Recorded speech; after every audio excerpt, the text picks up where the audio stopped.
मतलब जैसे आकार सेम का मतलब पहले अगर मैंने वर्ग लिया है तो दूसरा भी क्या होना चाहिए, वर्ग होना चाहिए। तो क्या आकार सेम है? हाँ सेम, आकार यानी सेम, क्या सेम सेम सेम सेम है? हाँ है।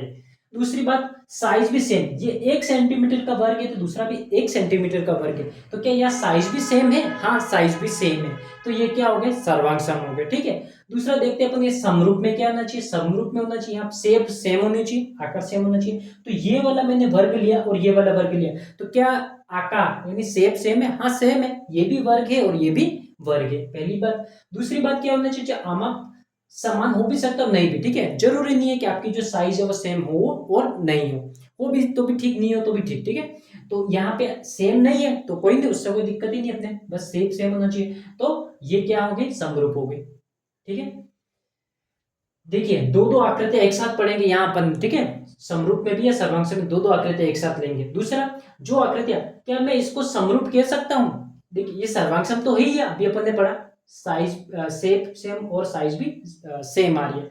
क्या मैं इसको समरूप कह सकता हूँ? देखिए समरूप में शेप सेम होना चाहिए, शेप में। दूसरा जो साइज है वो सेम हो और नहीं भी हो, तो सेम हो गए तो ठीक है, नहीं हो तो भी ठीक है, तो ये इसको हम समरूप भी कहेंगे। तो ये वाला सर्वांग सम में भी है और ये वाला समरूप भी है। तो मैंने एक लाइन लिखी है, जो आकृतियां सर्वांग सम है वो समरूप होगा ही होगा। ठीक है, जो इधर आएगा वो सब इधर कहलाएगी कहलाएगी। ठीक है, तो जो सर्वांग सम है वो समरूप होगा ही होगा। दूसरा, जो आकृतियां समरूप है वो सर्वांग सम हो भी सकती है और नहीं भी।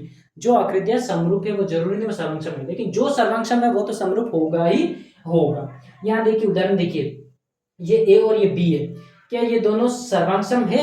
सबसे पहले देखो, सबसे पहले इसमें आकार समान होना चाहिए, दो ये भी त्रिभुज ये भी त्रिभुज सेम है। दूसरा उसकी साइज समान होनी चाहिए, ये 2 सेंटीमीटर का और ये 3 सेंटीमीटर का, तो ये साइज समान नहीं है, तो ये सर्वांग सम नहीं होगा। ठीक है, लेकिन क्या ये समरूप होगा? बस समरूप में तो अपने को क्या करना है, साइज शेप सेम देखना है। हाँ, तो शेप तो सेम है ही है, साइज कुछ भी हो तो समरूप तो ये होगा ही होगा।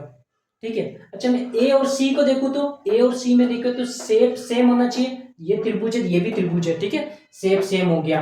तो और दूसरा साइज, ये भी 2 सेंटीमीटर का ये भी 2 सेंटीमीटर का, तो ये भी साइज भी अपनी सेम हो गई, तो ये क्या कहलाएंगे, ए और सी आपस में क्या हो गए, कॉन्ग्रुएंस हो गए। ठीक है, तो ए और सी को क्या मैं समरूप कह सकता हूँ? हाँ समरूप तो कह ही सकता हूँ, क्योंकि जो सर्वांग सम है वो समरूप कहलाएगा ही कहलाएगा। ठीक है, अब आपके जो 6.1 प्रश्नावली, ठीक है 6.1 प्रश्नावली में आपको क्या दे रखा है, देखो सबसे पहला जो प्रश्न दे रखा है यहाँ कोष्टक में। ठीक है, सही शब्दों के, तो सभी व्रत क्या होते हैं, सभी व्रत, देखिए कोई व्रत क्या हो सकता है, कोई छोटा हो सकता है कोई बहुत बड़ा भी हो सकता है, तो सभी व्रत क्या होंगे, कि सर्वांक्षण कह सकता हूँ इसको? सर्वांक्षण तो नहीं कह सकता, ये छोटा है तो दूसरा भी छोटा ही होना चाहिए, तो ये दो आपस में क्या होंगे, समरूप होंगे। ठीक है, तो ऑप्शन